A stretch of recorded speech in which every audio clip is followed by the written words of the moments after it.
Recently there has been a lot of coverage in the media about Odinists being behind the murders of Abby and Libby. Two Odinists, Brad Holder and Patrick Westfall, have been accused of arranging the sacrifice of Abby and Libby to the Norse god Odin.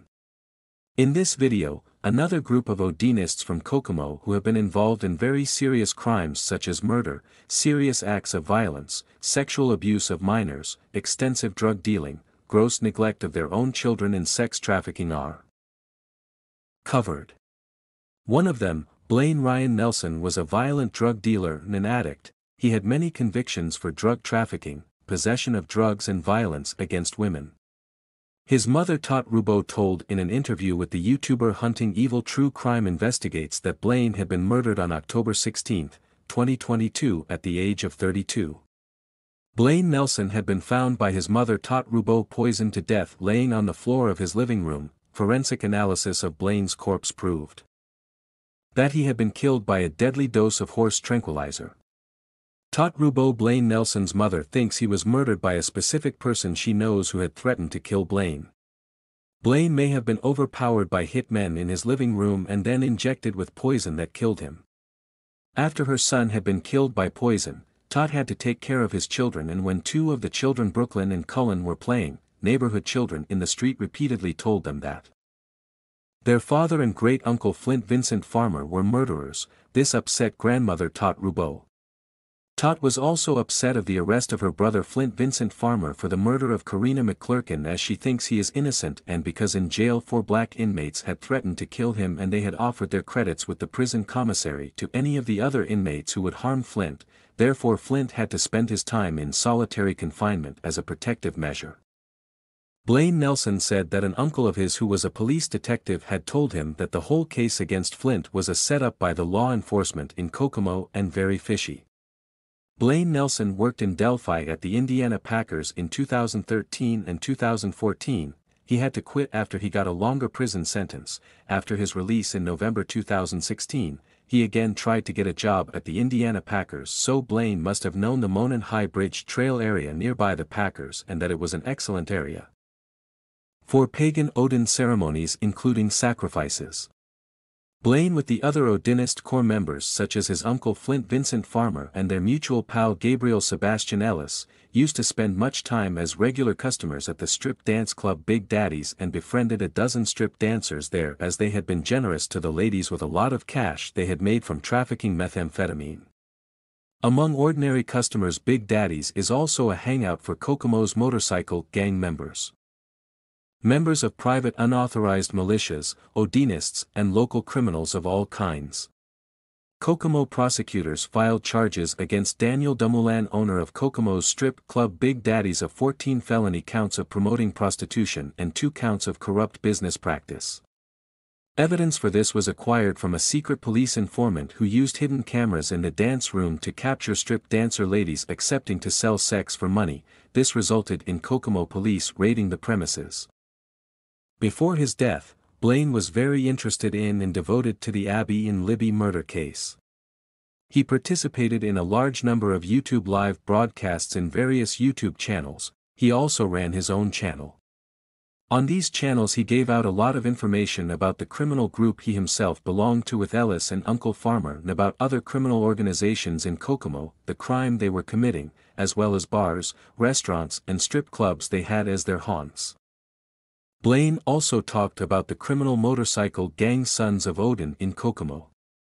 Blaine's exposing of organized crime in the Kokomo area must have been interesting to the local police and caused anger and alarm in the criminal rings, and when he also started to involve himself heavily in the Abby and Libby case, he possibly crossed a line. Shortly afterwards his mother Tot Burrow found him killed lying on the living room floor at his own home on October 16, 2022.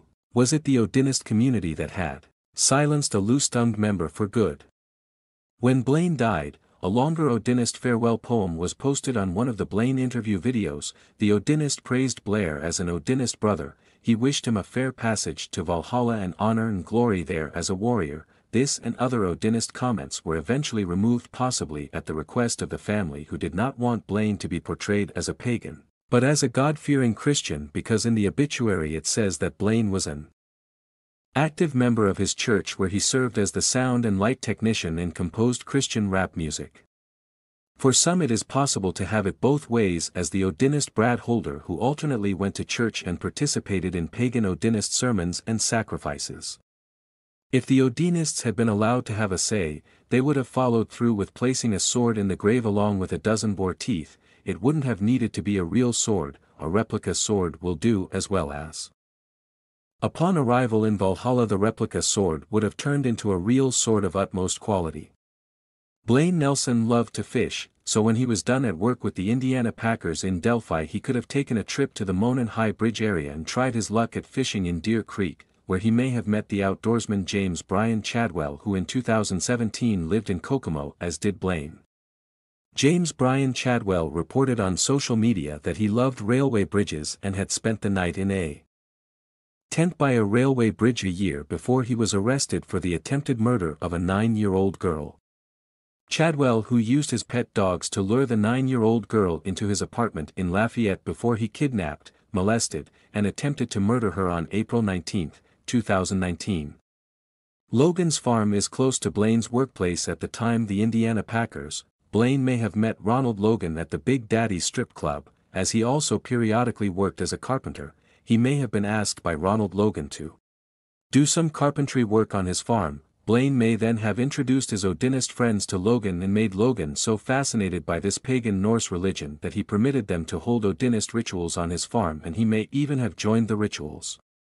In the beginning the rituals may have involved the sacrifices of food, beverages, pets and small farm animals, then larger farm animals, and perhaps finally culminating in human sacrifices such as that of Karina McClurkin and were the Kokomo Odinists also responsible for the Flora fire and the sacrifices of Abby and Libby?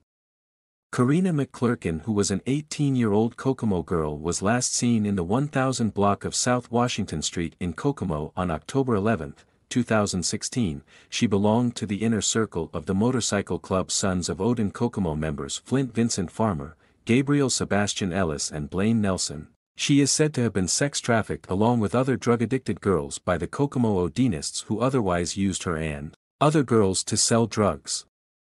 The weekend she disappeared, she is said to have stayed at Flint Vincent Farmer's home, who is said to have fed her lots of good food and drink, after he twice that weekend bought a lot of food at the village pantry convenience store. Could this feast have been to make Karina well-fed and fattened to prepare her for sacrifice to Odin, a sacrifice that may have happened in Bunker Hill, where skeletal remains of Karina were found near the state prison Miami Correctional Facility in Bunker Hill between Peru and Kokomo on July 20, 2022.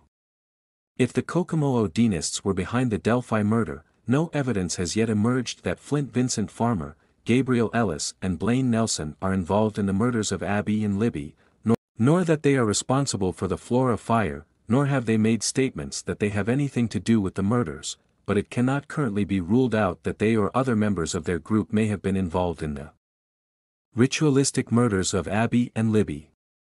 It is natural to suspect the Kokomo Odinists for the Abby and Libby murders as they live near Delphi, and at least two of them had a direct connection to Carroll County and Delphi, as Blaine Nelson had had a job in Delphi and Gabriel Ellis had sold drugs to customers at various locations in Carroll County. All three had a ritualistic habit as Odinists, so if Brad Holder and Patrick Westfall aren't involved in the Delphi murders as they say they can prove, then it could be the Kokomo Odinists who did it. It is indisputable that Abby and Libby murders were ritualistic, such as reclothing of Abby after her death, peculiar posing of the bodies, the location of sticks and branches on the bodies, the blood sign on the head tree, all are clear indications of something ritualistic.